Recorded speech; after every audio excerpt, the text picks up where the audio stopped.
한국에 살던 외국인들이 입을 모아 하는 말이 있습니다. 다시 예전의 삶으로 돌아갈 수 없다. 이 말이 과하게 들리시나요? 그런데 한국을 떠나 원래 살던 곳으로 돌아가는 순간 그 말이 무슨 뜻인지 알게 됩니다. 문 앞 택배가 불안해지고 급할 때 화장실 하나 찾는 일이 어려워집니다. 잃어버린 물건은 먼저 포기하게 되고요. 아픈 날에는 예약부터 걱정합니다. 서류 한 장 때문에 반나절이 날아가고 밤 10시의 길에서는 저절로 뒤를 돌아보게 됩니다. 한국에 있을 때는 몰랐어요. 너무 평범해서 특별한 줄 몰랐습니다. 하지만 떠난 뒤에야 보였습니다. 한국은 단순히 빠르고 편한 나라가 아니었습니다. 작은 불편 하나까지 그냥 두지 않는 나라였습니다. 한국에 살던 외국인들이 돌아가지 못하는 6가지 이유, 지금 시작합니다.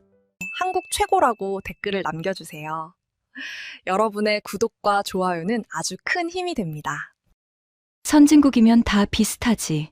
내 기억이 좀 미화된 거 아니야? 그 한마디가 이상하게 오래 남았습니다. 누가 한국을 비웃어서가 아니었어요. 그 말을 듣는 순간 저도 바로 반박하지 못했기 때문입니다. 그날은 파리 편집국 근처 작은 술집에 있었습니다. 늦은 회의가 끝난 밤이었고 테이블 위에는 식은 커피잔과 빨간 표시가 가득한 원고들이 펼쳐져 있었죠.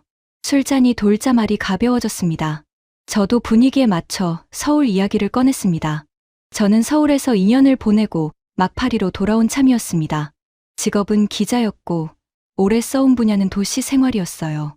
교통, 공공시설, 민원, 시민의 불편을 취재해 온 사람이었습니다. 그래서 더 이상했습니다. 웬만한 도시는 쉽게 칭찬하지 않던 제가 서울 이야기만 나오면 말이 길어졌거든요. 누군가 서울 생활은 어땠느냐고 물었습니다. 저는 별 생각 없이 대답했습니다. 이상하게 거기서는 작은 일 때문에 하루가 쉽게 무너지지 않았어요. 처음엔 다들 웃었습니다. 서울이 빠르다는 얘기냐고, 지하철이 좋다는 얘기냐고 했죠. 저는 고개를 저었습니다. 단순히 빠르다는 말로는 부족했습니다. 새벽에 주문한 식재료가 아침 현관 앞에 놓여 있던 일, 밤 10시가 넘어도 편의점 불빛을 지나 집에 돌아가던 일, 갑자기 필요한 서류를 주민센터와 무인 발급기에서 바로 뽑았던 일. 저는 그런 장면을 하나씩 꺼냈습니다. 말을 하다 보니 제 목소리가 조금씩 높아졌어요. 서울에서는 작은 문제가 생겨도 대개 다음 방법이 있었습니다. 물건은 받을 곳이 분명했고 밤길에는 불빛이 이어졌습니다. 서류 하나 때문에 하루를 포기하지 않아도 됐죠. 그런데 제 설명이 길어질수록 맞은편의 선배 기자는 술잔을 돌리며 웃었습니다. 그건 관광객 효과야. 외국에 오래 있다 오면 원래 그래. 낯선 곳에서 잘해주는 것만 크게 보이지. 오래 있으면 어디든 좋아 보이는 법이야. 옆자리 동료도 말을 보탰습니다. 진짜 선진국이면 다 비슷해. 한국이 특별한 게 아니라 내가 한국식 속도에 너무 익숙해진 거겠지. 저는 바로 대답하려고 입을 열었습니다. 아니라고, 한국은 달랐다고, 그건 속도만의 문제가 아니었다고 말하고 싶었어요. 그런데 말이 나오지 않았습니다. 머릿속에는 장면들이 있었습니다. 새벽 현관 앞 상자, 지하철역의 깨끗한 화장실 표지판, 잃어버린 지갑을 찾았다는 연락, 동네 병원 앞 약국 간판, 밤 10시에도 사람들이 걷던 골목. 장면은 분명했습니다. 하지만 증거라고 부르기엔 부족했습니다. 기자는 기억으로 싸우면 안 됩니다. 기억은 따뜻할수록 위험하고 익숙할수록 쉽게 부풀어 오릅니다. 도시를 취재하는 사람이라면 좋은 인상과 실제 생활을 구분해야 했습니다. 그런데 그날의 저는 한국을 설명하면서 자꾸 인상에 기대고 있었죠. 선배 기자는 마지막으로 잔을 내려놓으며 말했습니다. 너는 서울을 좋아했던 거야. 도시가 특별했던 게 아니라. 그 말이 정확한 칼처럼 들어왔습니다. 저는 더 이상 반박하지 않았습니다. 괜히 웃으며 잔을 들었고 대화는 다른 주제로 넘어갔습니다. 누군가는 취재비 삭감을 말했고 누군가는 파리 교통 파업을 꺼냈습니다. 테이블은 다시 시끄러워졌지만 제 귀에는 조금 전 문장만 남았습니다. 내 기억이 미화된 거야. 집으로 돌아오는 길, 파리의 밤 공기는 차가웠습니다.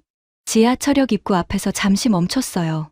계단 아래로 발소리가 울렸고 전광판의 숫자는 천천히 바뀌었습니다. 저는 휴대전화를 꺼내 서울 사진을 넘겨봤습니다. 현관 앞에 물과 쌀, 비 오는 날 배달된 약 봉투, 늦은 밤 편의점 불빛, 구청 민원 창구의 번호표. 사진들은 너무 평범했습니다.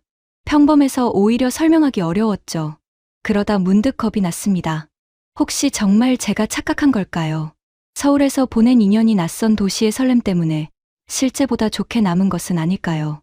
저는 서울에서 외국인이었습니다. 주변 사람들이 더 친절했을 수도 있고 편한 일만 기억했을 수도 있습니다. 파리의 불편은 크게, 서울의 불편은 작게 봤을 수도 있죠. 그 생각이 들자 감정만으로는 버틸 수 없었습니다. 집에 도착하자마자 노트북을 열었습니다. 책상 위 조명 하나만 켜두고 빈 문서를 만들었습니다. 제목을 쓰려다 지웠습니다. 한국이 특별한 이유. 너무 감정적이었습니다. 한국 생활의 우수성. 결론부터 정해놓은 말 같았습니다. 한참을 망설이다가 첫 줄에 이렇게 적었습니다. 내 기억이 틀렸을 가능성부터 확인한다. 그 문장을 쓰고 나서야 손이 움직이기 시작했습니다. 한국을 변호하려고 시작하면 안 된다고 생각했습니다. 반대로 해야 했습니다. 좋았다고 느낀 것들을 하나씩 의심해야 했습니다. 같은 조건을 만들고 같은 상황을 겪고 결과를 기록해야 했습니다. 서울에서 당연했던 일이 여러 사람에게도 가능한지 확인해야 했습니다. 저는 빈 문서 아래에 6가지를 적었습니다. 문 앞 택배와 새벽 배송, 공중 화장실, 분실물 회수, 응급진료, 빠른 행정 서비스, 그리고 밤길과 안심기가. 목록을 적고 나니 마음이 조금 차분해졌습니다. 이건 동료들에게 이기기 위한 일이 아니었습니다. 제 안에 남은 한국의 기억을 다시 묻는 일이었죠. 저는 화면을 한참 바라보다가 마지막 줄을 덧붙였습니다. 각 항목은 가능한 한 같은 조건으로 비교한다. 결과가 내 기억과 다르면 기억이 아니라 결과를 따른다. 그 문장을 쓰는 순간 조금 무섭기도 했습니다. 만약 결과가 다르면 어떻게 해야 할까요? 만약 한국에서 느꼈던 안정감이 제 개인적 착각이었다면 저는 제 기억을 고쳐야 했습니다. 기자로서는 그게 맞았습니다. 하지만 마음 한쪽에서는 한 장면이 계속 떠올랐습니다. 서울의 어느 새벽이었습니다. 현관문을 열었을 때 주문한 생수와 식재료가 문 앞에 가지런히 놓여 있었습니다. 아무도 지키지 않았고 누구도 서명하지 않았습니다. 상자에는 제 이름만 붙어 있었죠. 저는 그것을 너무 당연하게 들고 들어갔습니다. 그때는 몰랐습니다. 그 작은 상자가 한도 씨가 사람을 믿는 방식에 대한 첫 번째 증거가 될 줄은요. 처음 확인한 것은 택배였습니다. 사실 너무 평범한 일이죠. 물건을 주문하고 집에 없을 때 문 앞에 놓아달라고 부탁하는 일. 서울에 있을 때 저는 이걸 거의 생각하지 않았습니다. 앱에서 몇 번 누르면 다음날 현관 앞에서 상자를 들고 들어왔습니다. 그래서 더 확인해 보고 싶었습니다. 제가 편하게 기억한 것인지 아니면 정말 많은 사람이 그렇게 받고 사는지 알고 싶었습니다. 파리 집 근처 온라인 마트에서 생필품을 주문했습니다. 세제, 휴지, 생수, 통조림 몇 개였습니다. 비싼 물건은 아니었어요. 누가 꼭 훔쳐가고 싶을 만한 것도 아니었습니다. 저는 배송 요청란에 문 앞에 놓아달라고 적었습니다. 그리고 일부러 집을 비웠습니다. 서울에서 너무 당연했던 상황을 그대로 만들어 보고 싶었습니다. 사람이 집에 없어도 물건이 제자리로 오는지 그 한 가지를 보고 싶었습니다. 오후에 휴대전화가 울렸습니다. 배송 완료 알림이었습니다. 순간 조금 웃음이 났습니다. 이렇게 쉽게 끝나면 제가 괜히 큰일처럼 생각한 걸 수도 있었습니다. 선배 기자의 말이 맞을 수도 있었죠. 선진국이면 결국 다 비슷하다는 말. 어쩌면 제가 서울에서 살던 시간을 너무 좋게만 기억했을지도 몰랐습니다. 하지만 집에 돌아와 현관 앞을 보는 순간 웃음이 멈췄습니다. 아무것도 없었습니다. 처음에는 층을 잘못 봤나 싶었습니다. 엘리베이터 앞을 봤고 복도 끝도 봤습니다. 우편함 옆도 확인했습니다. 1층 현관 안쪽에도 내려갔습니다. 관리인이 가끔 물건을 놓아두는 작은 자리도 찾아봤습니다. 어디에도 제 물건은 없었습니다. 앱에는 여전히 배송 완료라고 떠 있었어요. 저는 바로 화를 내고 싶지 않았습니다. 한 번의 일로 판단하면 안 된다고 생각했습니다. 메모장에 짧게 적었습니다. 첫 번째 배송. 문 앞에 없음. 물건 위치 모름. 실수일 수 있음. 그렇게 적고 나니 조금 진정됐습니다. 고객센터에 전화를 걸었습니다. 한참 뒤 상담원이 연결됐습니다. 저는 문 앞 배송을 부탁했는데 물건이 보이지 않는다고 말했습니다. 상담원은 차분하게 설명했습니다. 공동주택에서는 분실 문제 때문에 기사가 가까운 픽업 장소에 맡기는 경우가 있다고 했습니다. 잠시 뒤 문자로 주소가 왔습니다. 집에서 걸어서 10분쯤 떨어진 작은 가게였습니다. 저는 다시 신발을 신고 밖으로 나갔습니다. 퇴근길 사람들 사이를 지나 가게에 도착했습니다. 바코드와 신분증을 보여주고서야 물건을 받을 수 있었습니다. 물건은 결국 제 손에 들어왔습니다. 큰 사고는 아니었죠. 누가 저를 괴롭힌 것도 아니었습니다. 하지만 제 하루는 이미 한번 흔들려 있었습니다. 집에 돌아와 다시 메모했습니다. 문 앞 배송 요청. 실제 수령은 픽업 장소. 이유는 분실 책임. 추가 이동 필요. 그리고 아래에 덧붙였습니다. 아직 결론 내리지 말 것. 두 번째 주문은 다른 업체에서 했습니다. 이번에는 생수 묶음과 작은 생활용품을 시켰습니다. 역시 문 앞에 놓아달라고 적었고 일부러 집을 비웠습니다. 이번에는 다른 알림이 왔습니다. 부재 중이라 배송하지 못했다는 내용이었습니다. 다시 받을 날짜를 고르라는 안내가 이어졌습니다. 가장 빠른 날짜는 사흘 뒤였습니다. 저는 휴대전화를 들고 한동안 서 있었습니다. 사흘. 물건 하나 때문에 사흘을 기다리는 일이 그렇게 큰 불편인가? 제가 서울식 속도에 익숙해진 것은 아닌가? 그렇게 생각해 보려고 했습니다. 하지만 사흘은 숫자로만 끝나지 않았습니다. 그날 집에 있어야 했고, 오전 일정을 비워야 했습니다. 기사가 언제 올지 모르는 채 기다려야 했습니다. 다시 배송되는 날, 저는 아침 약속을 미뤘습니다. 안내된 시간은 오전 8시부터 12시 사이였습니다. 기사는 11시 40분쯤 왔습니다. 초인종이 울렸고, 저는 문을 열었습니다. 물건을 받고 서명하고 문을 닫았습니다. 그게 전부였습니다. 그런데 오전이 거의 사라져 있더라고요. 그때 알게 됐습니다. 배송이 편하다는 말은 물건이 빨리 온다는 뜻만은 아니었습니다. 앱이 보기 좋다는 뜻도 아니었습니다. 더 중요한 것은 사람이 물건 하나 때문에 자기 시간을 묶어두지 않아도 된다는 것이었습니다. 서울에서 저는 택배를 기다리느라 하루를 비워둔 기억이 거의 없었습니다. 물건은 제가 없을 때 왔고 저는 돌아와서 받았습니다. 그 장면에는 아주 조용한 믿음이 있었습니다.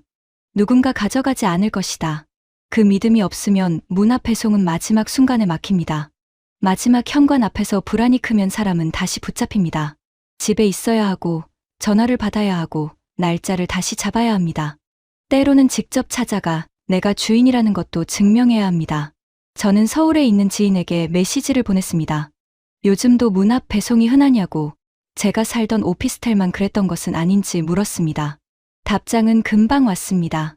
서울만 그런 게 아니라고 했습니다. 빌라도, 오피스텔도, 지방의 아파트도 대부분 문 앞에 두고 간다고 했습니다. 물론 사고가 전혀 없는 것은 아니지만 많은 사람이 그렇게 받고 산다고 했습니다. 저는 그 문장을 여러 번 읽었습니다. 대부분 문 앞에 두고 간다. 짧은 말이었지만 그 안에 제가 설명하지 못했던 차이가 들어 있었습니다. 한국에서는 현관 앞 상자가 특별한 사건이 아니었습니다. 사람들은 보고도 지나갔고 기사는 그 지나감을 믿고 물건을 두었습니다. 받는 사람은 그 믿음 위에서 자기 일을 했습니다.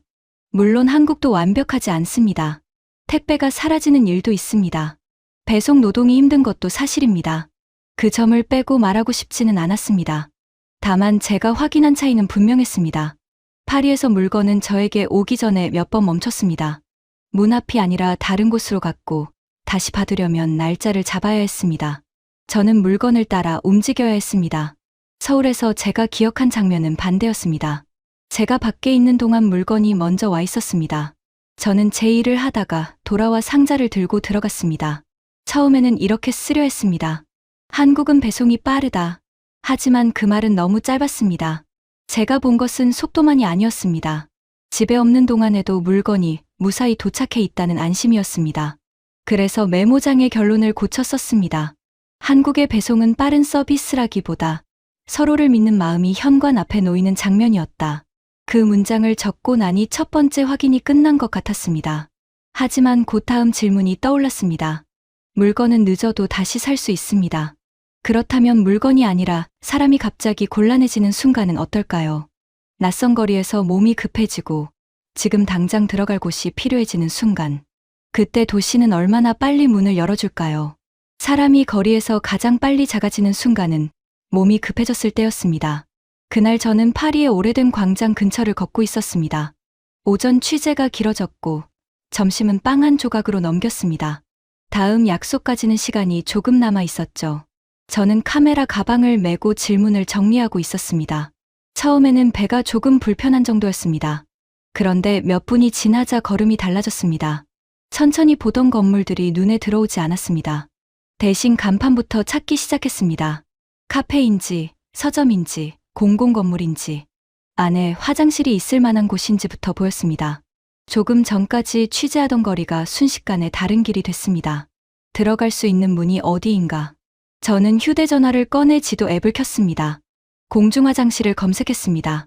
표시가 몇 개 뜨긴 했습니다. 하지만 가장 가까운 곳은 문 여는 시간이 애매했습니다. 다른 한 곳은 돈을 내야 하는 곳이었습니다. 조금 떨어진 곳에는 카페들이 줄지어 있었습니다. 저는 그 순간에도 스스로를 달랬습니다. 화장실 하나로 도시를 판단하면 안 된다. 선배 기자가 들었다면 웃었을지도 모르죠. 하지만 몸이 급해지면 설명보다 문을 먼저 찾습니다. 저는 가장 가까운 카페로 들어갔습니다. 계산대 앞에서 커피를 주문했습니다. 그리고 조심스럽게 화장실을 물었습니다. 직원은 말없이 작은 열쇠가 달린 나무판을 건넸습니다. 화장실은 카페 안쪽이 아니라 건물 복도 끝에 있다고 했습니다. 저는 커피가 나오기도 전에 열쇠를 들고 나갔습니다. 복도 끝 문은 낡아 있었습니다. 손잡이를 돌리자 축축한 냄새가 먼저 올라왔습니다. 바닥에는 물기가 번져 있었습니다. 휴지는 거의 없었고 세면대 주변에는 물때가 있었습니다. 문 앞에서 잠깐 멈췄습니다. 하지만 급한 사람에게는 선택지가 많지 않습니다. 그 사실이 이상하게 서글펐습니다. 밖으로 나왔을 때 커피가 계산대 위에 놓여 있었습니다. 저는 커피를 받아 들고 다시 거리로 나왔습니다. 손에는 영수증이 남아 있었습니다. 화장실을 쓰기 위해 산 커피였습니다. 큰 돈은 아니었습니다. 직원이 불친절했던 것도 아니었습니다. 그래도 그 영수증이 오래 눈에 들어왔습니다. 길가에 서서 메모했습니다. 도심, 화장실 이용 위에 카페 결제, 열쇠 필요, 냄새 있음, 바닥 젖음, 휴지 부족, 청소 상태 불안. 쓰고 보니 불평처럼 보였습니다. 그래서 바로 아래에 적었습니다. 한 곳에 문제일 수 있음. 단정하지 말 것. 두 번째 장소로 갔습니다. 지도에 공공시설처럼 표시된 곳이었습니다. 거리는 멀지 않았지만 입구를 찾는데 시간이 걸렸습니다. 안내가 뚜렷하지 않았고 골목을 한 바퀴 돌아야 했습니다. 도착해 보니 문은 잠겨 있었습니다. 문 앞에는 안내문이 붙어 있었습니다. 하지만 처음 온 사람이 바로 이해하기는 어려웠습니다. 언제 여는지, 지금은 왜 닫혀 있는지, 가까운 다른 곳은 어디인지 알기 힘들었습니다. 그때 제 옆으로 노부부가 다가왔습니다. 남자는 지팡이를 짚고 있었고 여자는 휴대전화 화면을 크게 키워보고 있었습니다. 두 사람도 같은 표시를 보고 온 듯했습니다. 여자가 잠긴 문을 한번 밀어보더니 남자를 돌아보며 말했습니다. 다른 데 가야겠네. 별말 아니었습니다. 그런데 그 말이 오래 남았습니다. 젊고 건강한 저도 이렇게 조급해지는데 지팡이를 짚은 사람에게는 얼마나 힘들까요? 아이 손을 잡은 부모에게는 어떨까요? 임산부에게는, 약을 먹은 사람에게는, 처음 온 여행자에게는 어떨까요? 그때 화장실은 더 이상 사소한 시설처럼 보이지 않았습니다. 도시는 사람이 괜찮을 때만 쓰는 곳이 아닙니다. 사람은 어느 순간 갑자기 약해집니다. 배가 아프고 땀이 나고 주변 시선이 신경 쓰이고 어디로 가야 할지 몰라 작아집니다. 그때 문이 열려 있는가? 아니면 알아서 해결하라고 밀어내는가? 차이는 컸습니다. 저는 서울에서 봤던 장면들을 떠올렸습니다. 지하철역 안쪽의 화장실 표지판, 구청 1층 복도의 깨끗한 화장실, 공원 산책로 옆 안내판, 전통시장 안쪽의 공중화장실. 물론 한국의 모든 화장실이 깨끗한 것은 아닙니다. 낡은 곳도 있고 사람이 몰리는 시간에는 지저분한 곳도 있죠. 관리가 부족한 곳도 분명히 있습니다. 하지만 제가 서울에서 자주 본 화장실에는 공통점이 있었어요. 문이 열려 있었습니다. 표지판이 보였고 휴지와 세면대가 있었죠. 돈을 쓰지 않아도 들어갈 수 있는 곳도 많았습니다. 그 당연함은 평소에는 장점처럼 보이지 않습니다. 서울 지하철역에서 안내판을 따라 화장실을 찾는 일, 주민센터나 도서관에서 화장실을 쓰는 일, 공원에서 아이가 급해졌을 때 표지판을 보고 뛰어가는 일. 그런 장면은 여행사진에 남지 않습니다. 하지만 사람이 정말 난처해지는 순간에는 그런 곳이 도시의 표정이 됩니다. 세 번째로 간 곳은 비교적 관리가 잘 된 유료 화장실이었습니다. 앞선 곳보다는 나았어요. 냄새도 덜했고 안쪽도 정돈돼 있었습니다. 그런데 입구 앞에서 한 관광객이 당황하고 있더라고요. 동전을 찾고 기계 사용법을 보고 뒤에 선 사람을 의식하면서 주머니를 계속 뒤졌습니다. 그 모습을 보는데 서울역이 떠올랐어요. 안내판을 따라가면 찾을 수 있던 화장실, 환승 통로에서 자연스럽게 보이던 표시, 아이 손을 잡은 부모가 별 설명 없이 들어가던 모습. 이건 무료냐, 유료냐의 문제만은 아니었습니다. 급한 사람이 얼마나 덜 헤매고 도착할 수 있는가, 그리고 들어간 뒤에 최소한 마음을 놓을 수 있는가. 그 문제였죠. 그날 저녁 저는 실험표를 채웠습니다. 파리에서는 카페 결제가 필요했습니다. 지도에 표시된 곳은 찾기 어렵거나 잠겨 있었어요. 어렵게 들어간 곳도 냄새, 젖은 바닥, 휴지 부족 때문에 편하지 않았습니다. 시설이 아예 없는 것은 아니었습니다. 하지만 갑자기 곤란해진 사람이 바로 들어가기에는 문턱이 있었습니다. 서울에서는 지하철역, 구청, 공원, 시장처럼 사람 다니는 길 안에 화장실이 자주 보였습니다. 무료인 곳이 많았고 표지판도 눈에 잘 들어왔어요. 휴지와 세면대가 갖춰진 곳도 많았습니다. 완벽하다는 뜻은 아닙니다. 다만 급한 사람이 문 앞에서 오래 작아지지 않아도 되는 경우가 훨씬 많았습니다. 처음 결론은 이렇게 쓰려 했습니다. 한국은 화장실이 많고 깨끗하다. 하지만 그 말은 너무 짧았어요. 제가 본 것은 숫자만이 아니었습니다. 열린 문, 잘 보이는 안내, 휴지와 세면대, 돈을 쓰지 않아도 되는 장소. 그 모든 것이 한 가지를 묻고 있었죠. 사람이 가장 난처한 순간에도 부끄럽지 않게 해주는가. 저는 문장을 지우고 다시 적었습니다. 한국의 공중화장실은 작은 편의가 아니라 사람을 거리에서 오래 초라하게 두지 않는 배려였다. 그 문장을 쓰고 나서야 두 번째 확인이 끝난 것 같았어요. 하지만 다음 확인은 제가 정한 시간에 시작되지 않았습니다. 도시를 가장 정확하게 보게 되는 순간은 계획한 질문보다 사고처럼 찾아올 때가 많았습니다. 그 다음 날, 저는 작은 가방 하나를 잃어버렸어요. 그날 아침은 평소와 다르지 않았습니다. 편집국에 낼 원고 마감이 가까웠고, 오전에는 파리 14구 쪽 시청사에서 인터뷰가 있었습니다. 카메라 가방을 손에 들고, 노트북이 든 백팩을 메고, 작은 크로스백은 왼쪽 어깨에 걸었죠. 그 안에는 여권 사본, 취재 수첩, 보조 배터리, 녹음기, 비교 기록 몇 장이 들어 있었습니다. 아주 비싼 물건은 아니었지만 잃어버리면 그날 하루가 바로 흔들리는 물건들이었습니다. 인터뷰는 생각보다 길어졌습니다. 담당자는 친절했고 필요한 답도 꽤 들었어요. 시청사를 나왔을 때는 점심시간이 조금 지나 있었습니다.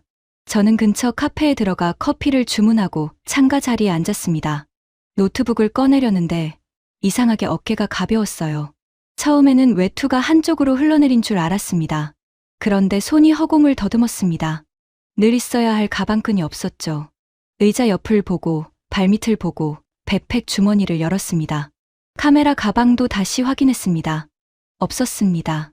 그 순간 아침에 탔던 열차가 떠올랐습니다. 저는 잠깐 좌석 옆구리에 작은 가방을 걸어두었어요. 수첩을 꺼내 인터뷰 질문을 다시 받고 내릴 때는 백팩과 카메라만 챙겼습니다. 그 장면이 너무 선명해서 몇 초 동안 그대로 굳어 있었죠. 커피는 그대로 두고 밖으로 나왔습니다. 역까지 걸어가는 동안 같은 생각만 반복했어요. 아직 그 자리에 있을까? 누가 발견했을까? 역무실에 맡겨뒀을까? 머릿속이 그 질문들로 가득 찼습니다. 역 안내 창구 앞에는 사람들이 몇 명 서 있었습니다. 제 차례가 되자 저는 어느 열차였는지, 어느 시간대였는지, 어느 칸 근처였는지 말했습니다. 역무원은 친절했고 가능한 방법을 차근차근 알려주었어요. 하지만 설명을 들을수록 마음은 조금씩 가라앉았습니다. 먼저 온라인으로 분실물 신고를 해야 했습니다. 그 다음 종착역 쪽에도 확인해야 했어요. 시간이 지나면 중앙분실물센터 목록을 다시 봐야 했습니다. 어디에 들어오면 누가 바로 연락해주는 방식은 아니었습니다. 제가 계속 확인해야 하는 일이었죠. 저는 역벤치에 앉아 휴대전화로 신고 페이지를 열었습니다. 물건 종류와 색깔을 고르고 작은 검은색 크로스백 안에 취재 수첩과 녹음기, 보조 배터리와 여권 사본이 들어 있었다고 적었습니다. 안쪽 지퍼에 달린 작은 열쇠고리도 빠뜨리지 않았어요. 접수를 누르자 번호가 나왔습니다. 저는 그 번호를 캡처하고 메모장에도 옮겼어요. 그런데 그 번호가 이상하게 저를 안심시키지 않았습니다. 오히려 이제부터 제가 붙잡고 있어야 할 작은 끈처럼 보였습니다. 영무원은 내일 다시 확인해보라고 했습니다. 틀린 말은 아니었습니다. 불친절한 것도 아니었어요. 하지만 그 순간 저는 가방을 잃어버린 사람이 아니라 가방을 찾아야 하는 담당자가 된 것 같았습니다. 어디에 신고했는지, 어떤 번호를 받았는지, 언제 다시 확인해야 하는지 전부 제가 기억해야 했죠. 그날 오후 일은 손에 잡히지 않았습니다. 편집국으로 돌아와서도 저는 계속 분실물 조회 페이지를 새로 고침했어요.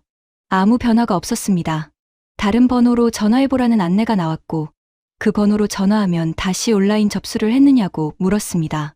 했다고 말하면 그러면 기다려야 한다는 대답이 돌아왔죠. 문제는 가방의 값이 아니었습니다. 가방 하나 때문에 하루가 조금씩 무너지는 기분이었어요. 회의에 앉아 있어도 귀는 휴대전화 알림에 가 있었습니다. 원고를 쓰다가도 신고 내용을 제대로 적었는지 다시 떠올렸습니다. 열차 시간을 잘못 적은 것은 아닐까?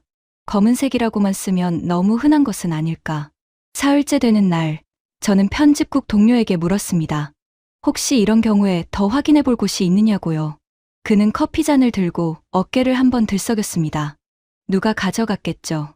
짧은 말이었는데 이상하게 오래 남았습니다. 화가 난 것은 아니었어요. 그는 저를 놀리려던 것도 아니었습니다. 오히려 위로에 가까웠을 겁니다. 하지만 그 말투가 너무 자연스러웠습니다. 누가 가져갔겠죠.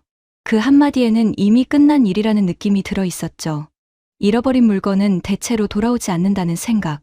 맡겨졌을 가능성보다 누군가 가져갔을 가능성을 먼저 떠올리는 마음. 저는 그게 낯설면서도 이해가 됐어요. 그리고 그때 서울에서 본 장면들이 떠올랐습니다. 지하철에서 지갑을 두고 내린 친구가 영무실에서 그대로 찾았던 일.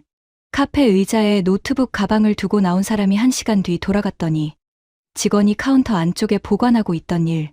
택시에 두고 내린 휴대전화가 기사 연락을 거쳐 주인에게 돌아왔다는 이야기. 그 이야기들이 전부 아름다운 미담은 아니었습니다. 때로는 오래 걸렸고 누군가는 끝내 찾지 못했어요. 한국에서도 도난은 있습니다. 모든 사람이 남의 물건을 지켜주는 것도 아닙니다. 하지만 차이는 있었습니다. 서울에서는 잃어버린 순간에 바로 떠오르는 다음 행동이 있었어요. 지하철 유실물 센터를 확인해 볼 수 있었습니다. 택시 기록을 찾아볼 수 있었습니다. 경찰서나 분실물 센터에 들어왔는지 볼 수 있었습니다. 카페 직원에게 물어보면 맡아둔 물건이 나오는 일도 많았죠. 물건을 주운 사람도 어디에 맡기면 되는지 비교적 알고 있었습니다. 잃어버린 사람도 어디부터 찾아보면 되는지 알고 있었습니다.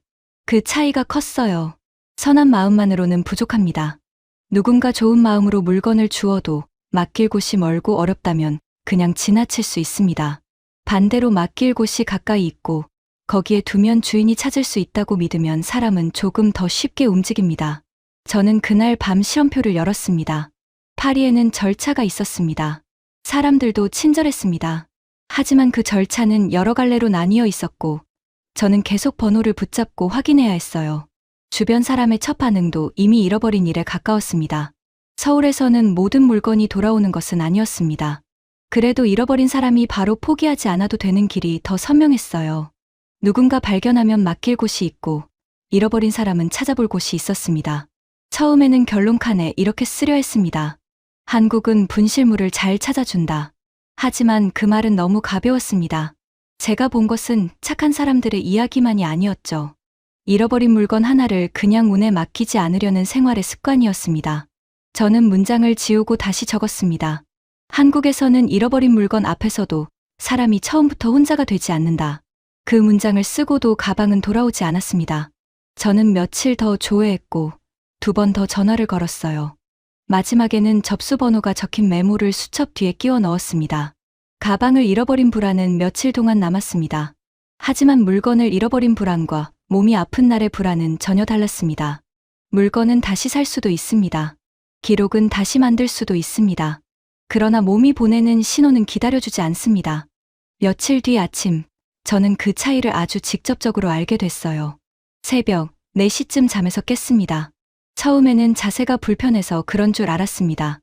옆으로 돌아 누웠는데 배 아래쪽에서 둔한 통증이 계속됐어요. 심하진 않았지만 사라지지도 않았습니다. 아침이 되자 통증은 조금 더 또렷해졌습니다. 전날 늦게 먹은 음식 때문일지도 모른다고 생각했어요. 물을 한 컵 마시고 식탁 옆에 앉았습니다. 마감 중인 원고가 있었고, 오전에는 편집국 회의도 있었습니다. 몸이 조금 불편하다고 하루를 접을 수는 없다고 생각했죠. 그런데 노트북을 여는 순간 화면에 글자가 잘 들어오지 않았습니다. 배 안쪽이 천천히 조여오는 느낌이었어요. 참을 수 없을 정도는 아니었습니다. 그래서 더 애매했습니다. 그냥 넘기기에는 신경 쓰이고 응급실에 갈 만큼인지도 알 수 없었습니다. 아픈 사람이 가장 먼저 하는 일은 병명을 맞히는 일이 아니었습니다.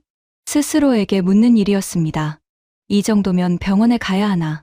저는 파리에서 등록해둔 주치의 클리닉 번호를 찾았습니다. 전화 연결음이 몇 번 울리고 접수 직원이 받았습니다.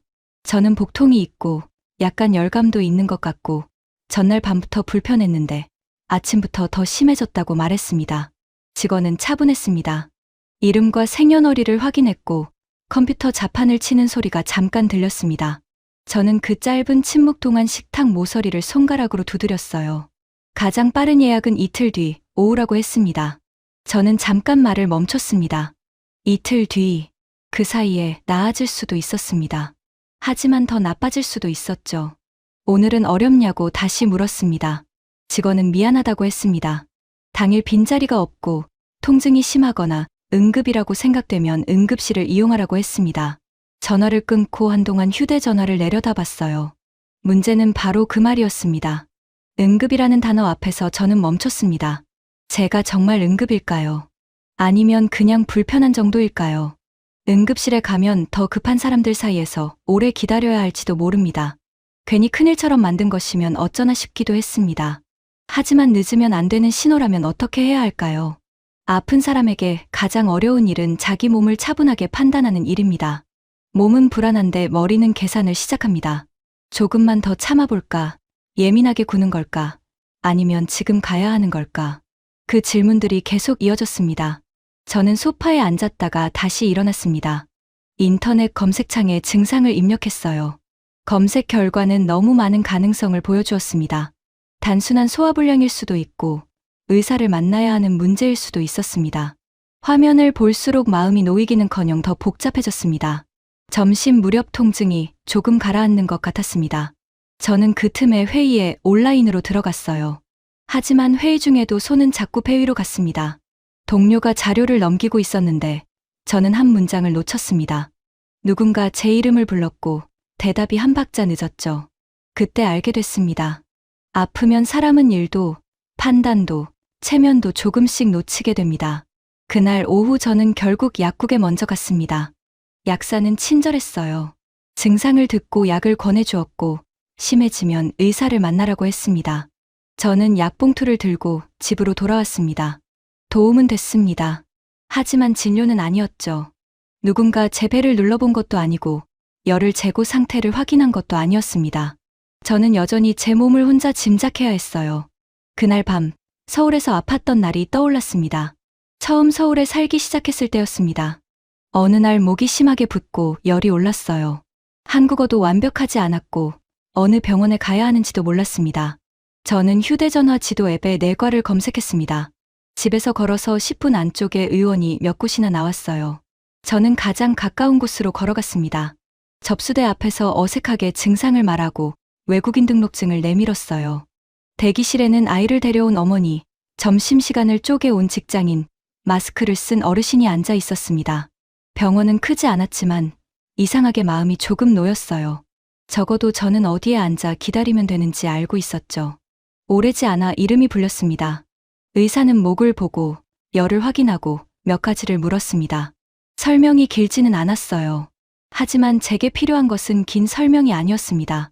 지금 이 증상이 어느 정도인지, 무엇을 조심해야 하는지, 어떤 약을 먹으면 되는지, 더 나빠지면 어디로 가야 하는지, 그 정도면 충분했습니다. 진료가 끝나고 나오자 같은 건물 1층에 약국이 있었습니다. 처방전을 내밀고 몇 분 기다리자 약이 나왔어요. 약사는 먹는 방법을 짚어주었습니다.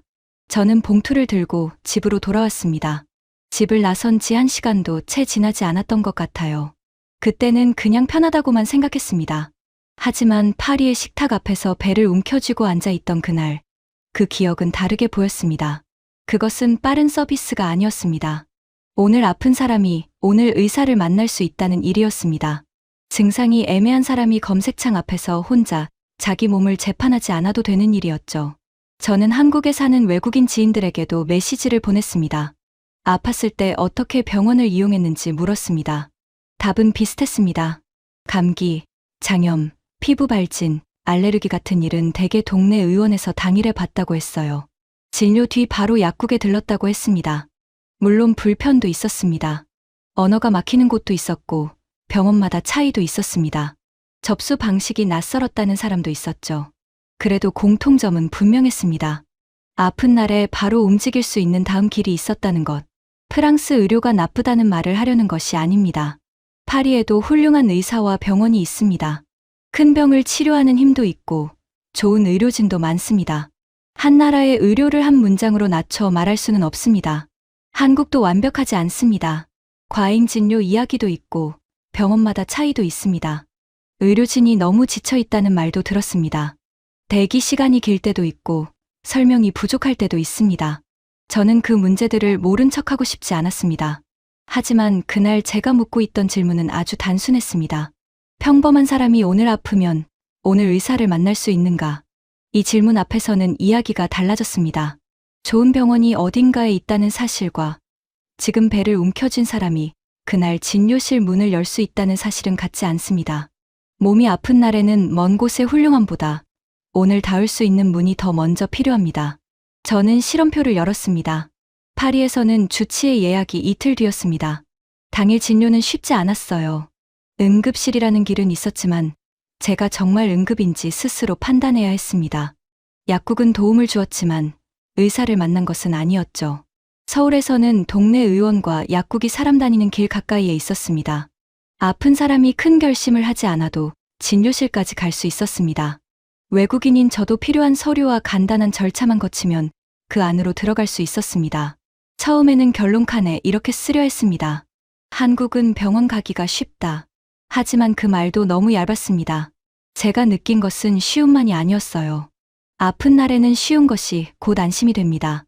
여러 번호로 전화를 돌리지 않아도 되는 것, 스스로 심한 병인지 아닌지 끝없이 판단하지 않아도 되는 것, 진료를 받고 약을 들고 집으로 돌아오는 일이 하루 안에 끝나는 것, 그것은 단순한 편리함이 아니었습니다.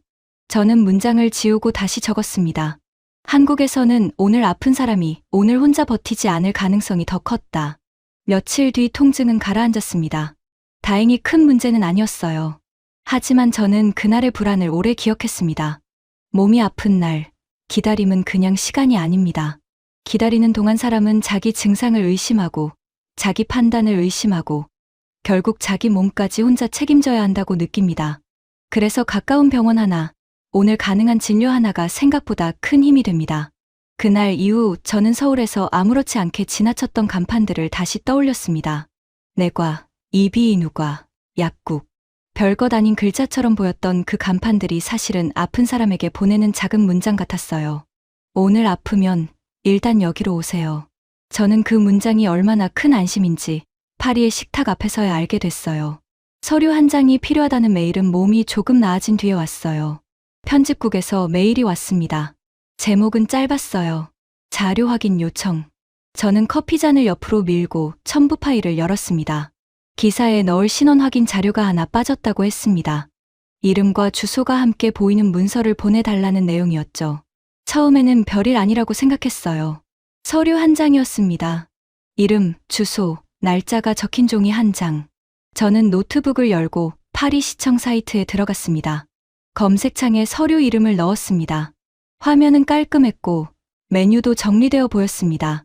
금방 끝날 줄 알았죠. 그런데 로그인 화면에서 막혔습니다. 계정을 만들라고 했고 본인 확인을 하라고 했습니다. 예전에 등록한 휴대전화 번호로 문자가 간다고 했는데 그 번호는 이미 쓰지 않는 번호였습니다. 다른 방법을 눌렀더니 앱을 설치하라고 했습니다. 앱을 설치하자 다시 본인 확인을 하라고 했어요. 저는 의자에 기대어 숨을 내쉬었습니다. 아직 서류를 신청한 것도 아니었습니다. 문 앞에 선 것도 아니고 겨우 첫 화면을 넘기는 중이었어요. 그런데 시간은 벌써 흘러가고 있었습니다. 다른 길로 다시 들어가 봤습니다. 이번에는 신청서 화면까지 갔어요. 이름을 쓰고 생년월일을 넣고 주소를 입력하고 필요한 이유를 골랐습니다. 이제 끝나겠지 싶었습니다. 그런데 마지막에 방문 수령이라고 떴습니다. 가능한 시간을 예약하라고 했어요. 가장 빠른 시간은 다음날 오전이었습니다. 저는 달력을 열었습니다. 그 시간에는 전화 인터뷰가 잡혀 있었습니다. 잠깐 망설이다가 인터뷰를 오후로 미뤘습니다. 편집국에도 오전에 관공서에 다녀오겠다고 메시지를 보냈어요. 서류 한 장 때문이었습니다. 다음 날 아침, 저는 조금 일찍 집을 나섰습니다. 길을 잘못 들까봐 휴대전화 지도를 켰습니다. 기관 건물 앞에는 이미 사람들이 서 있었습니다. 문이 열리자 사람들이 조용히 안으로 들어갔고, 저도 따라 들어갔습니다. 안쪽에는 번호표 기계가 있었습니다. 화면에는 업무가 여러 개로 나뉘어 있었어요. 저는 어떤 버튼을 눌러야 할지 몰라 잠깐 멈췄습니다. 뒤에 사람이 서자 목덜미가 뜨거워졌습니다. 결국 안내 직원에게 물었고, 직원은 친절하게 버튼을 눌러주었습니다. 번호표에는 27번이 찍혀 있었습니다. 대기실 의자에 앉았습니다. 전광판 숫자는 하나씩 올라갔습니다. 누군가는 서류 봉투를 들고 있었고, 누군가는 아이 손을 잡고 있었습니다. 저는 인터뷰 질문을 고쳤지만 글이 눈에 들어오지 않았어요. 숫자가 바뀔 때마다 고개가 올라갔습니다. 40분쯤 지나 제 번호가 불렸습니다. 창구 직원은 미안할 만큼 친절했습니다. 제 말을 끝까지 들었고 신분증을 확인했고 컴퓨터에 몇 가지를 입력했습니다. 저는 이제 프린터에서 종이가 나올 거라고 생각했어요. 그런데 직원의 표정이 조금 바뀌었습니다. 이 서류는 여기서 바로 출력할 수 없다고 했습니다. 담당 부서 확인이 필요하고 며칠 뒤 우편으로 받을 수 있다고 했어요. 저는 다시 물었습니다. 오늘 받을 수는 없나요? 직원은 고개를 저었습니다. 급하면 다른 곳에 문의해 볼 수 있지만 답은 비슷할 거라고 했습니다. 그는 접수 번호가 적힌 종이를 건넸습니다. 저는 그 종이를 들고 자리에서 일어났습니다. 건물 밖으로 나오니 점심시간이 가까웠습니다. 서류는 아직 없었습니다. 그런데 제 오전은 사라져 있었습니다. 인터뷰는 오후로 밀렸고 원고 수정은 저녁으로 넘어갔습니다. 길가에 서서 접수 번호를 내려다보는데 이상하게 허탈했어요. 그때 서울의 주민센터가 떠올랐습니다. 서울에서 살던 어느 오후였습니다. 비슷한 서류가 필요했어요. 저는 또 겁을 먹었습니다. 외국에서 서류를 떼는 일은 늘 어렵다고 생각했기 때문이죠. 그런데 지인이 근처 주민센터에 가보라고 했습니다. 저는 점심을 먹고 주민센터로 걸어갔습니다. 번호표를 뽑고 창구 앞에 앉았습니다. 직원에게 필요한 서류 이름을 말했습니다. 헷갈리는 항목은 직원이 설명해 주었습니다. 신분 확인을 하고 몇 가지를 묻고 프린터가 움직였습니다. 몇 분 뒤 종이가 나왔습니다. 저는 그 종이를 봉투에 넣어 들고 나왔습니다. 너무 조용히 끝나서 오히려 이상했습니다. 필요한 곳에 가서 말했고 받을 수 있는 것은 바로 받았습니다. 또 한 번은 지하철역 근처 무인 발급기를 이용했습니다. 화면에서 서류를 고르고 본인 확인을 하고 수수료를 냈습니다. 기계 안에서 종이가 나왔고 저는 사진을 찍어 담당자에게 보냈습니다. 그때는 그냥 빠르다고 생각했습니다. 하지만 파리에서 오전을 보내고 돌아오는 길에는 그 말이 너무 작게 느껴졌어요. 빠른 게 전부가 아니었습니다. 중요한 건 서류 한 장 때문에 하루를 내놓지 않아도 된다는 점이었습니다. 물론 한국도 늘 쉬운 것은 아니었습니다. 인증이 안 돼서 화가 난 적도 있었고 어떤 창구에서는 설명이 부족했습니다. 어떤 서류는 여러 번 확인해야 했어요. 한국 사람들도 행정 때문에 답답해합니다. 저도 그 말을 압니다. 그래도 차이는 있었습니다. 많은 경우 갈 곳이 가까웠습니다. 물어볼 사람이 있었고 바로 나오는 서류가 있었고 기계로 해결되는 일도 있었습니다. 안 되는 일은 안 된다고 해도 되는 일까지 사람의 하루를 오래 붙잡아 두지는 않았습니다. 집에 돌아와 실험표를 열었습니다. 파리에서는 온라인으로 시작했지만 본인 확인해서 막혔습니다. 결국 다음 날 오전에 직접 갔고 기다렸고 창구에 앉았고 다시 며칠을 기다리게 됐습니다. 사람들은 친절했습니다. 하지만 제 시간은 빠져나갔습니다. 서울에서는 모든 일이 완벽했던 것은 아닙니다. 그래도 많은 서류는 동네 안에서 해결됐습니다. 주민센터와 무인 발급기와 온라인 창구가 제 하루를 덜 흔들어 주었습니다. 처음에는 이렇게 쓰려 했습니다. 한국은 행정이 빠르다. 그런데 부족했습니다. 느린 일의 값은 기다리는 사람이 냅니다. 반차를 내는 사람, 아이를 맡길 곳을 찾는 사람, 마감을 미루는 사람, 길 위에서 시간을 잃는 사람이 냅니다. 저는 문장을 지우고 다시 적었습니다. 서류 한 장이 빨리 나오는 나라는 사람의 하루를 함부로 빼앗지 않는다. 그 문장을 쓰고 나니 조용해졌습니다. 큰 사건은 아니었습니다. 아무도 제게 소리를 지르지 않았고 나쁜 일을 당한 것도 아니었습니다. 그런데 하루는 조금씩 깎여 있었습니다. 작은 불편은 그렇게 옵니다. 크게 아프게 하지 않아서 더 늦게 알아차립니다. 다 끝난 뒤에야 내 시간이 어디론가 사라졌다는 것을 알게 됩니다. 그날 편집국 마감은 늦게 끝났습니다. 시계를 보니 밤 10시였습니다. 사무실에는 몇 명만 남아 있었습니다. 창밖의 파리는 이미 어두웠습니다. 저는 가방을 챙기다가 잠시 멈췄어요. 지하철을 탈지, 택시를 부를지, 마지막 실험을 해볼지 생각했습니다. 결국 한 정거장 앞에서 내려 집까지 걸어가 보기로 했습니다. 낮이라면 아무 일도 아니었습니다. 걸어서 20몇 분. 휴대전화 지도는 짧은 길을 보여주었습니다. 하지만 밤이 되면 같은 길도 다르게 보였습니다. 카페 앞 의자는 접혀 있었고 가게 불도 하나씩 꺼지고 있었습니다. 첫 골목에 들어서자마자 저는 이어폰을 뺐습니다. 음악이 싫어서가 아니었습니다. 주변 소리를 놓칠까 봐 불안했거든요. 뒤에서 걷는 소리, 오토바이 소리, 철문이 닫히는 소리가 따로 들렸습니다. 그 소리들이 저를 향한 것은 아니었습니다. 그런데도 저는 자꾸 뒤를 돌아봤습니다. 위험한 일은 아무것도 일어나지 않았습니다. 누가 따라온 것도 아니고 소리를 지른 사람도 없었습니다. 가로등은 켜져 있었고 신호등도 정상적으로 바뀌었습니다. 멀리 경찰차가 지나가는 것도 보였어요. 그런데 제 걸음은 낮보다 빨라졌습니다. 지도는 골목길을 추천했습니다. 저는 큰 길을 골랐습니다. 조금 돌아가더라도 밝은 길이 나았습니다. 열린 가게가 하나라도 보이는 길이 나았습니다. 택시가 지나갈 수 있는 길이 나았습니다. 그때 알게 됐습니다. 밤길에서 힘든 것은 꼭 무슨 일이 생겨서가 아니었습니다. 무슨 일이 생기지 않게 계속 생각해야 하는 것이 힘들었습니다. 어느 길이 밝은지, 뒤에 걷는 사람이 같은 방향인지, 들어갈 가게가 있는지, 휴대전화 배터리는 충분한지. 저는 걷고 있었지만 머릿속으로는 계속 계산하고 있었습니다. 길모퉁이의 작은 가게가 문을 닫고 있었습니다. 주인은 간판을 안으로 들이고 있었고 노란 불빛이 보도 위로 잠깐 흘러나왔습니다. 저는 그 앞에서 걸음을 조금 늦췄습니다. 사람이 있다는 사실만으로 마음이 놓였습니다. 하지만 셔터가 내려가자 그 길은 금세 조용해졌습니다. 그 순간 서울의 밤이 떠올랐습니다. 서울의 밤이 언제나 편했던 것은 아닙니다. 낯선 골목에서는 저도 긴장했습니다.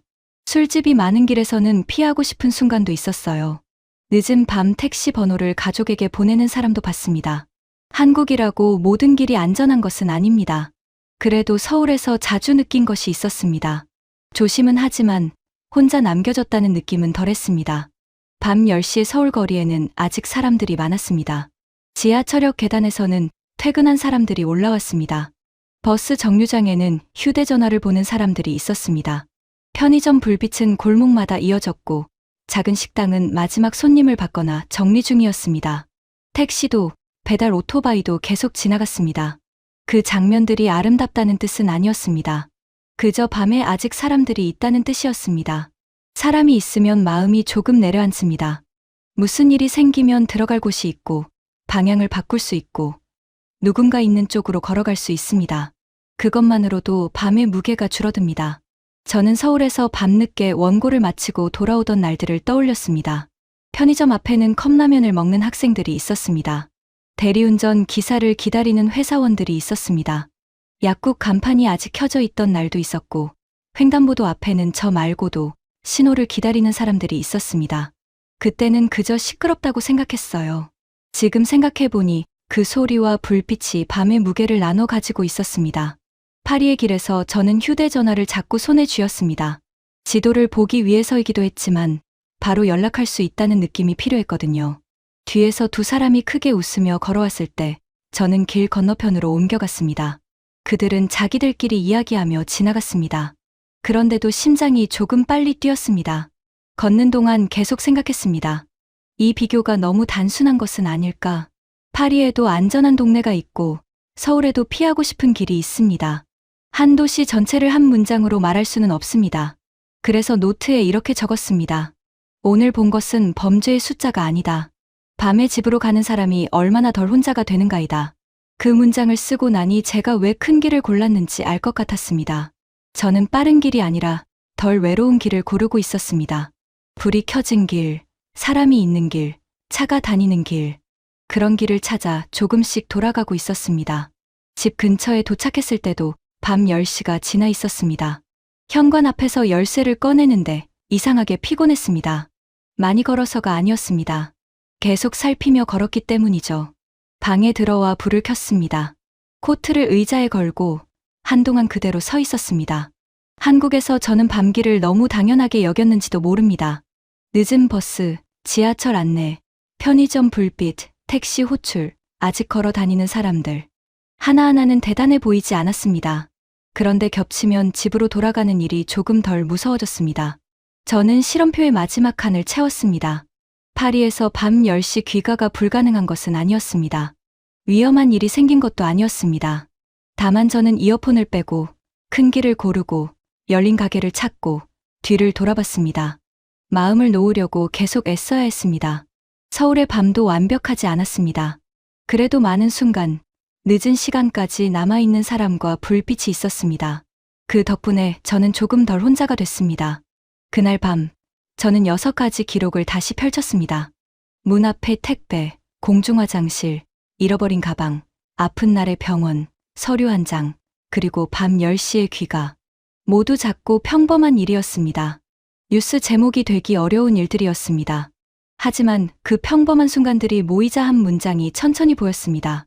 제가 서울을 그리워한 것은 한국이 화려해서가 아니었습니다. 곤란한 순간마다 그곳이 저를 완전히 혼자 두지 않았기 때문이었습니다.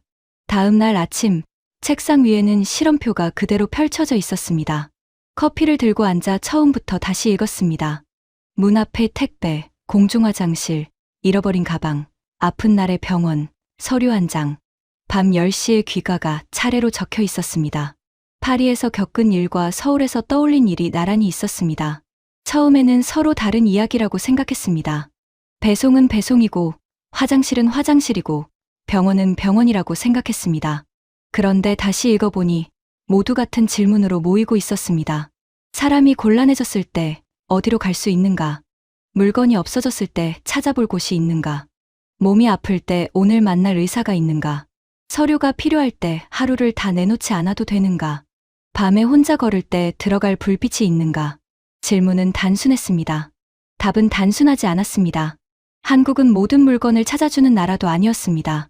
모든 병원이 친절한 것도 아니었고, 모든 서류가 바로 나오는 것도 아니었습니다. 모든 밤길이 안전한 것도 아니었습니다. 서울에서 살며 불편한 일도 많았습니다. 인증 화면 앞에서 한숨을 쉰 적도 있었고, 붐비는 병원 대기실에서 지친 적도 있었습니다. 밤길을 돌아간 날도 있었습니다. 그래서 한국을 완벽한 나라처럼 말하고 싶지는 않았습니다.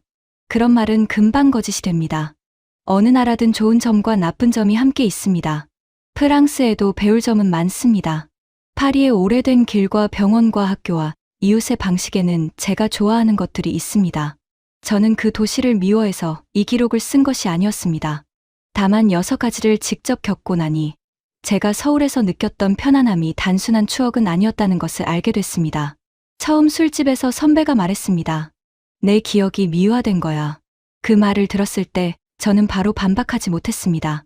제 안에는 장면이 많았지만 설명할 말을 찾지 못했습니다. 현관 앞 상자, 지하철역 화장실 표지판, 주민센터 번호표, 동네 병원 앞 약국, 밤에도 켜져 있던 편의점 불빛. 저는 그것들이 왜 중요한지 말하지 못했습니다. 이제는 조금 알 것 같았습니다. 그것들은 모두 작았습니다. 너무 작아서 살고 있을 때는 잘 보이지 않았습니다. 하지만 사람이 곤란해지는 순간에는 갑자기 커졌습니다. 물건을 받을 수 있는 문 앞, 급할 때 들어갈 수 있는 화장실, 잃어버린 것을 물어볼 창구, 오늘 갈 수 있는 병원, 바로 뗄 수 있는 서류, 밤길에 남아있는 불빛. 이런 것들이 사람을 크게 행복하게 만들지는 않을지도 모릅니다. 하지만 사람을 덜 무너지게 합니다. 저는 그 차이를 이제야 알게 됐습니다. 좋은 곳은 늘 사람을 감동시키는 곳만은 아니었습니다. 때로는 사람이 당황했을 때 다음에 할 수 있는 일을 하나 남겨두는 곳이었습니다. 한국에서 저는 그 길을 자주 봤습니다. 누군가는 여전히 도움을 받지 못했고, 누군가는 긴 줄 앞에서 지쳤고, 누군가는 밤길이 무서웠습니다. 한국 안에도 고쳐야 할 일은 많았습니다. 저는 그것을 빼고 말하고 싶지 않았습니다. 그럼에도 제가 본 것은 분명했습니다. 한국은 단순히 빠르고 편한 나라가 아니었습니다. 사람이 곤란해지는 순간 혼자 버티게 놔두지 않는 나라였습니다. 그 두 문장을 쓰고 나서 저는 한참 화면을 바라봤습니다. 이 말이 모든 사람에게 같은 뜻으로 들리지는 않을 것입니다. 누군가는 그래도 한국은 피곤하다고 말할 수 있습니다. 누군가는 불친절했던 창구를 떠올릴 수도 있습니다. 누군가는 병원비와 대기 시간을 말할 수도 있습니다. 그 말들도 틀리지 않습니다. 하지만 제 기록은 제게 다른 사실을 보여주었습니다. 저는 한국을 좋아해서 좋게 본 것이 아니었습니다. 좋게 보였던 이유를 뒤늦게 확인한 것에 가까웠습니다. 저는 서울에서 너무 많은 것을 당연하게 여겼습니다. 문 앞에 물건이 있는 것, 아프면 동네 병원에 가는 것, 서류를 뽑고 바로 돌아오는 것, 밤에 길을 걸으며 편의점 불빛을 보는 것, 당연하다고 생각한 것들이 사실은 당연하지 않았습니다. 그것은 많은 사람의 습관과 노력과 약속이 오래 쌓인 결과였습니다. 누군가는 물건을 맡겼고, 누군가는 공간을 청소했고, 누군가는 창구를 지켰고, 누군가는 밤에도 문을 열었습니다. 그 작은 일들이 한 사람의 하루를 덜 흔들리게 했습니다. 창밖으로 파리의 아침이 밝아오고 있었습니다. 빵집 앞에 불이 켜지고 청소차가 지나갔습니다. 카페 직원이 의자를 밖으로 내놓고 있었습니다. 저는 이 도시도 좋아했습니다. 오래된 벽과 좁은 골목과 느린 아침을 좋아했습니다. 이 도시도 제게 많은 것을 가르쳐 주었습니다. 그래서 비교는 승부가 아니었습니다. 어느 도시가 이겼는지 쓰고 싶은 것이 아니었습니다. 저는 제가 놓쳤던 것을 보고 싶었습니다. 한국에서 너무 빨리 지나쳐버린 평범한 장면들이 무엇을 의미했는지 알고 싶었습니다. 수첩을 닫기 전에 마지막 줄을 적었습니다. 나는 한국을 완벽해서 그리워한 것이 아니었다. 곤란한 순간마다 완전히 혼자가 아니었던 기억을 그리워하고 있었다. 그 문장을 적고 나니 마음이 조금 가벼워졌습니다. 누군가 다시 물어도 괜찮을 것 같았습니다. 내 기억이 미화된 거 아니냐고 묻는다면 이제는 조용히 기록을 펼쳐 보일 수 있을 것 같았습니다. 기억만으로는 부족했습니다. 그래서 저는 걸었고, 기다렸고, 잃어버렸고, 아팠고, 서류를 받으러 갔습니다. 그리고 알게 됐습니다. 어떤 나라는 큰 순간보다 작은 순간에 더 선명해집니다. 한국은 제게 그런 나라였습니다.